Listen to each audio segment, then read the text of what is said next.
Ex-prisoners. Did you ever meet an inmate who was nice, but you later realized committed a very serious crime? Yes, I met a really nice guy that was serving 2 life sentences.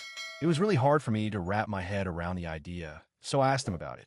The guy was a Vietnam War vet. He was a tunnel rat, meaning that sometimes he had to belly crawl into holes to clear them with just the use of his boot knife. He got very efficient at it during his tour. Meanwhile, his tour was almost up and he was looking forward to coming home. However, he kept hearing stories about his sister being in an abusive relationship. He explained that normally he didn't involve himself in the details of other people's relationships, but this was his sister that he was very protective of, and he just didn't know how much he could tolerate knowing that she was in an abusive relationship after he'd spent years killing people just because they were the enemy. So he sent her a letter to break off that relationship in hopes he would never meet the guy that was abusing his sister. Eventually, he did return to the United States. He caught a cab from the airport to drive him home. But as they entered the neighborhood, the police had everything sealed off because of some crime scene investigation. He didn't want to step on anyone's toes. But he did explain that he was just returning home from Vietnam and only wanted to get home, which was only a block away. So they asked for his address, and he gave it, only to be met by a detective requesting his company down at the station. So he reiterated that he literally just returned from Vietnam and didn't know anything about what was going on. But the police insisted. So he goes down to the station to be informed that his sister and mother were killed by his sister's boyfriend. Apparently, the guy wasn't so keen about breaking off the relationship. The police had the guy. It was pretty cut and dry. He was in custody, and the police only asked him to let them do their job without him interfering. Well, turns out that the boyfriend bonded out, and this Vietnam vet had friends that knew where this guy hung out. So this guy goes down to a bar the boyfriend frequented and had him pointed out. He approached the guy at the pool table and started chatting the guy up. He explained that he just got back from Vietnam and that he was a tunnel rat there. He pulled out his combat knife to explain what it was like belly crawling through tunnels with that particular knife because his .45 would have alarmed the enemy. He told stories of spiders the size of basketballs rushing at him that he had to kill without giving away his position. But the guy he was talking to just wanted to know if he wanted a bet on the pool game. So he told the guy, his sister's abusive boyfriend that killed both his sister and his mother, that he had a bet for him. He told him that he was going to take that very same knife he used in Vietnam to skin him alive, and that he was willing to bet nobody in the bar would intervene. And so he did. And he didn't stop cutting up that guy in front of everyone until the police arrived and asked him to. When he went to court, the judge wasn't too happy about his vigilante justice and convicted him for murder. But when he was asked if he'd like to say anything before sentencing, he asked for the name of the magistrate officer that gave his sister and mother's murder bid. The life sentence he received wasn't just for the brutal murder of the man who had killed his mother and sister. If it had been only that, maybe there would have been room for a lesser charge, some argument that he had acted in a fit of rage, that grief had clouded his judgment. But that wasn't the real reason why he would never see freedom again. What truly sealed his fate were the words he spoke in the courtroom, right in front of the judge who was about to sentence him. At that moment, he didn't seem like a remorseful man, nor someone who had acted without full awareness. He locked eyes with the magistrate and asked, with an unsettling calmness, "What's the name of the judge who granted bail to the man who murdered my sister and my mother?" The courtroom fell silent. No one had expected that question. The judge hesitated for a moment, but kept his firm posture. He tried to brush off the provocation and move forward with the proceedings, but something about the way the Vietnam veteran stared at him sent a chill down everyone's spine. He didn't yell. He didn't lose control. He simply repeated the question, this time more firmly. "I just want a name. Who was responsible for letting that bastard walk free?" The attorneys whispered among themselves. The jury members exchanged tense glances. Everyone knew what he wanted, and they knew he wasn't bluffing. Ignoring that warning was a mistake. After sentencing, he was taken straight to prison without delay. The justice system wanted to close this case as quickly as possible. A veteran who had killed on the battlefield and then carried out his own form of justice in his homeland wasn't the kind of defendant courts liked dealing with. He didn't beg for mercy, didn't try to convince anyone of his innocence. He accepted his sentence without resistance, but not without leaving his mark. On the way to the penitentiary, as the guards escorted him, he remained silent. He didn't ask where they were taking him, didn't ask about his cell, didn't ask about his sentence. He already knew he wouldn't be leaving, but there was still something he needed to do. His connections hadn't vanished. He might have been taken off the streets, but the streets were still out there.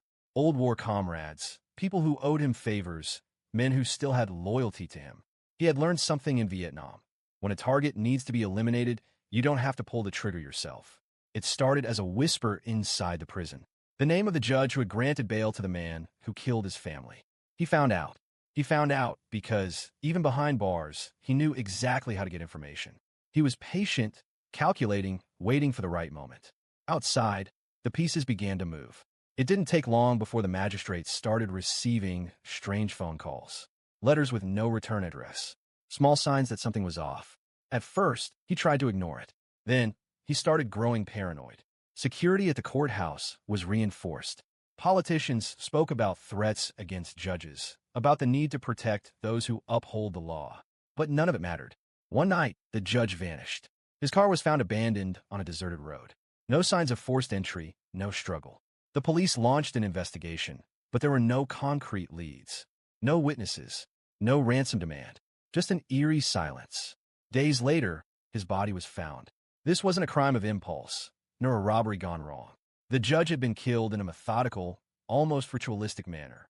The authorities tried to keep the details under wraps, but rumors began to circulate. He had been tortured before he died. Precise cuts, as if someone had been testing how much pain a man could endure before finally succumbing.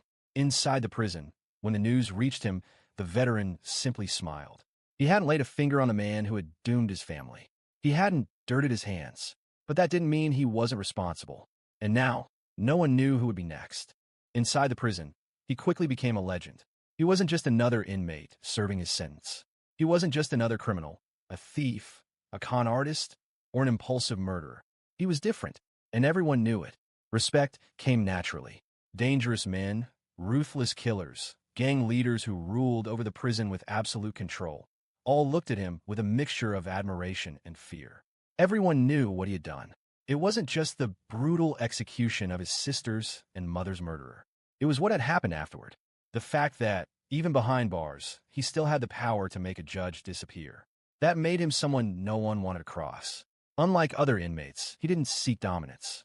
He had no interest in forming a gang, challenging the block leaders, or controlling the underground prison economy. He didn't need to. His name was enough. His history spoke for itself. There were criminals in that prison who had killed for drugs, for money, for territory. But he had killed for something that went beyond all that. Vengeance. Justice in the eyes of many. And the fact that he showed not a single ounce of remorse only made him even more terrifying. He never hid, never walked with his head down. He moved through the corridors as if he were still on the battlefield, as if he knew that if it came down to it, he could take down anyone around him without hesitation. The guard knew who he was too. They knew he wasn't an ordinary inmate. They didn't try to provoke him, nor did they test his patience like they did with others. The way they handled him was different. It wasn't openly respectful, but there was a certain level of caution in how they approached him. Once, a new guard, young and arrogant, decided to challenge him. Maybe he wanted to see if the legend was real. Maybe he wanted to show his fellow officers that he wasn't afraid. He walked up to him while the veteran was eating in the mess hall. He made some snide remark, something about how he must regret throwing his life away over vengeance. The veteran simply lifted his gaze and looked at him. It was a cold, empty stare, carrying something no one could quite define, but it froze the young guard's blood instantly. The silence at the table spread throughout the entire mess hall. The other inmates stopped eating. The murmurs died down. Everyone was waiting to see what would happen. The guard hesitated.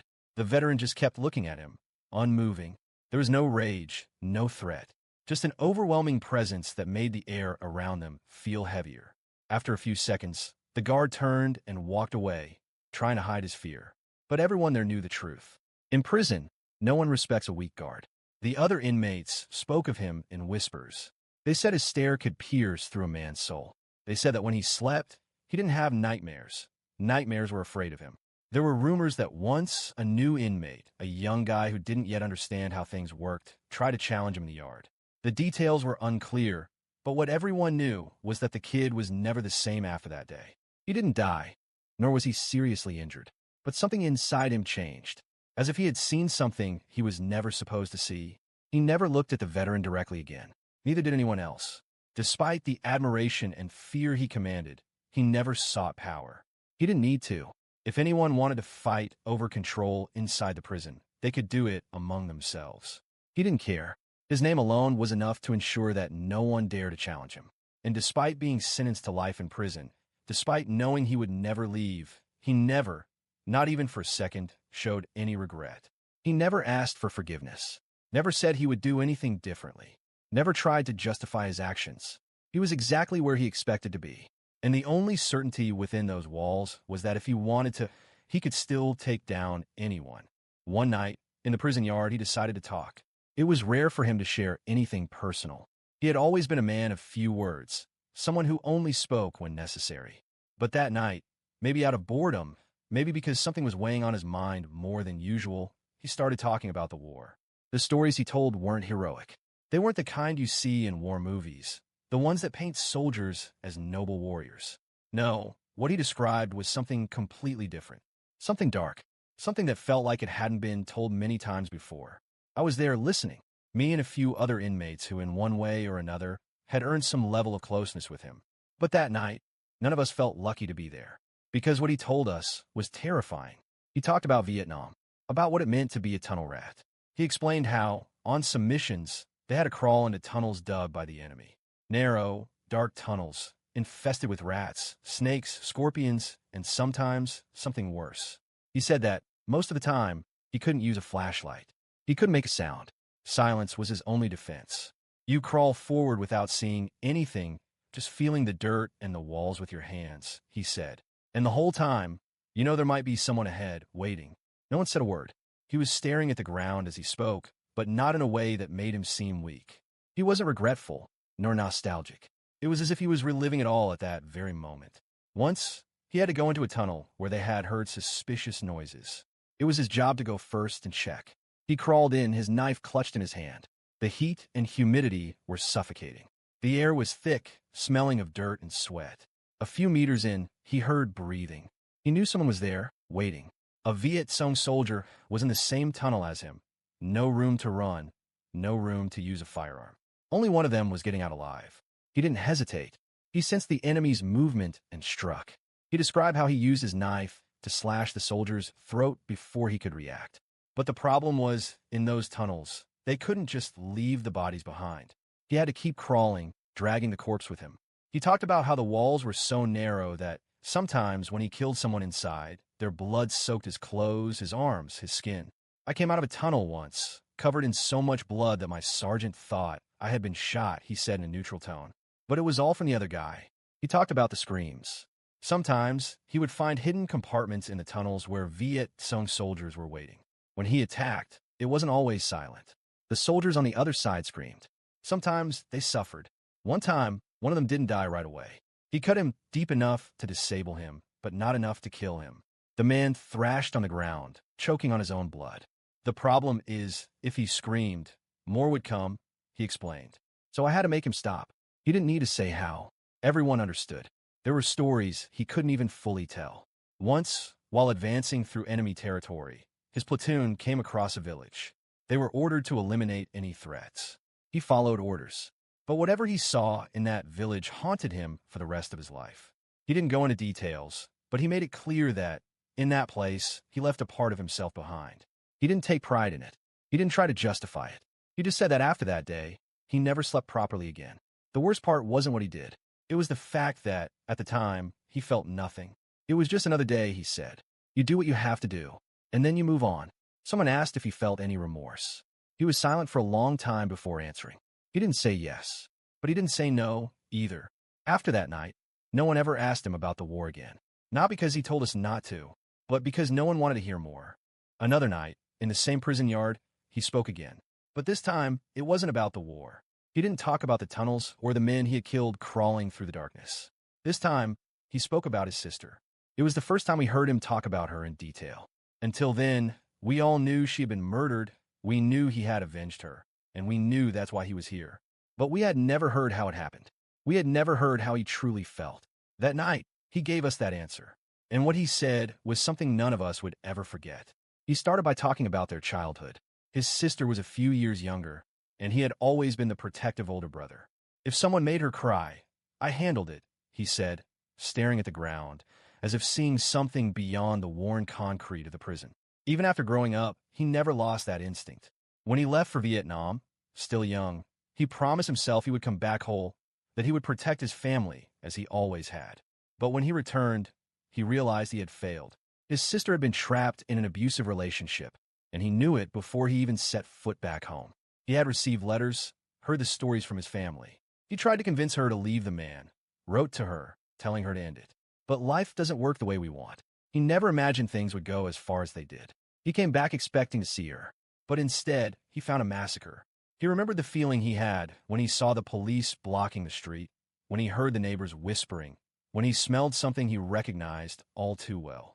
It wasn't a smell you forget. At the station, the detectives explained what had happened, speaking in cold, detached tones. But he could only think that this couldn't be real. But it was. His mother and sister had been brutally murdered by the man his sister had been desperately trying to escape.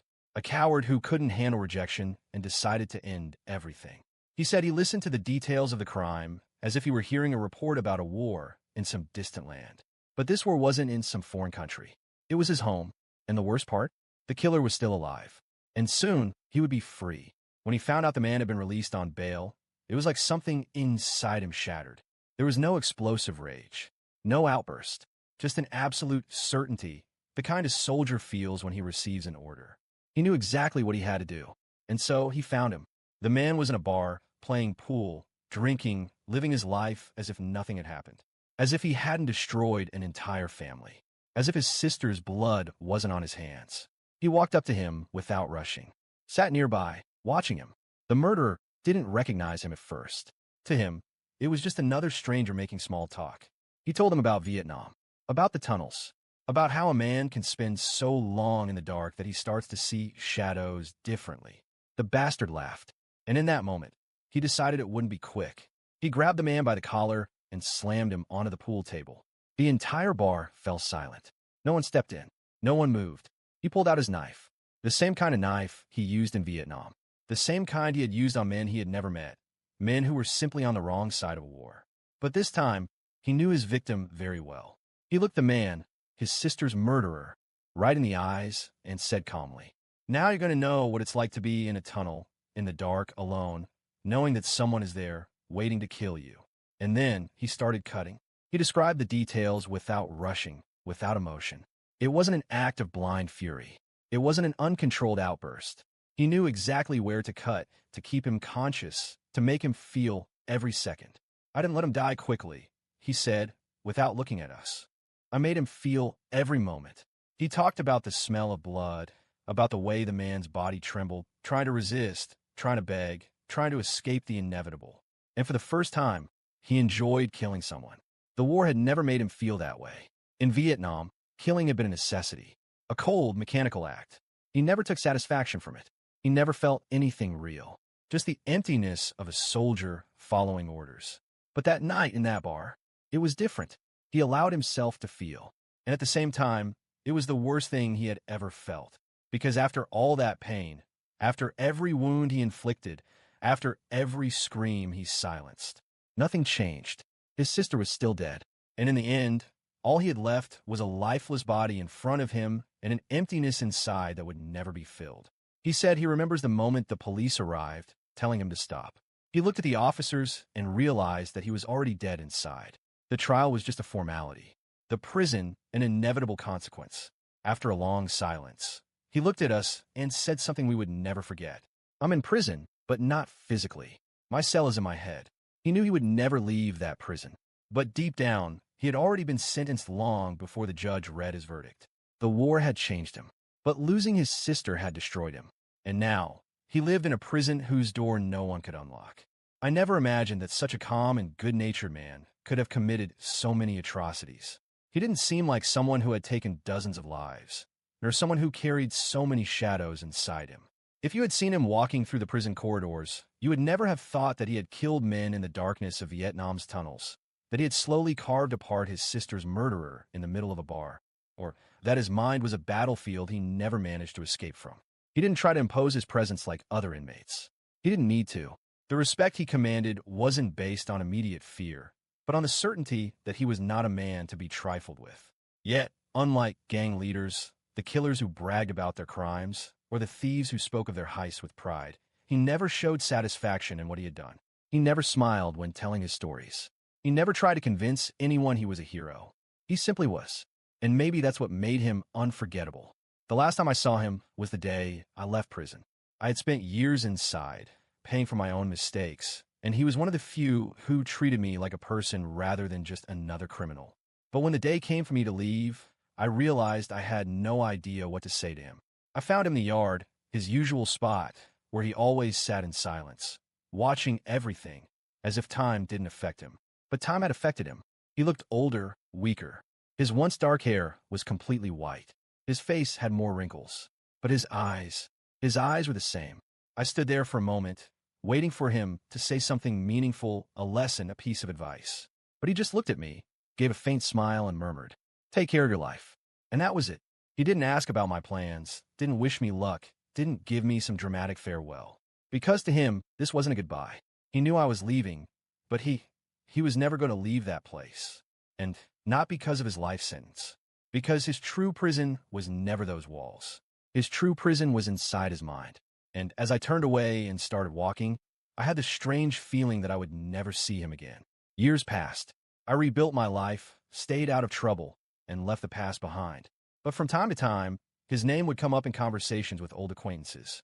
They said he was weakening, that time had finally taken its toll on him. I don't know exactly when, but I know he died. I don't know if he died alone in his cell, or if some younger inmate tried to challenge him when he no longer had the strength to fight back. But somehow, I always knew he wouldn't have cared. He always said his real prison wasn't the bars or the guards.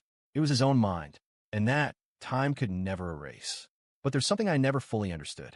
The judge who sentenced him, the one whose name he asked for in court. I always thought that if he had truly wanted, he could have had that judge killed from inside the prison. He had the connections, the influence, but I never knew if he did. The police never found the culprits. There were no leads, no suspects. But deep down I knew it wasn't him. He never had to ask, because the men he fought with in Vietnam called him a brother. They had survived together, killed together, seen hell together. And that kind of bond never fades. They knew that judge was the one who had let his sister's murderer walk free. They knew that was what had truly destroyed the man who once fought beside them. He never requested it, but they knew. And when the time came, they did what they believed was right. Today, it's been many years since I left that prison. Most of the men I knew in there are either dead, still locked up, or were trying to turn their lives around. But out of all of them, he was the one who truly stayed in my memory. Not just because of what he did, but because of how he carried it. I've never known anyone who bore so much weight alone. Many people are haunted by what they've done, but he was haunted by what he lost. It wasn't the war that destroyed him. It was the loss. And even now, after all these years, I sometimes find myself thinking about him, wondering if, at some point, he found peace. If the cell where his mind was trapped finally opened. Or if, until his last breath, he kept crawling through the dark tunnels of his memory, forever lost in a place he could never escape.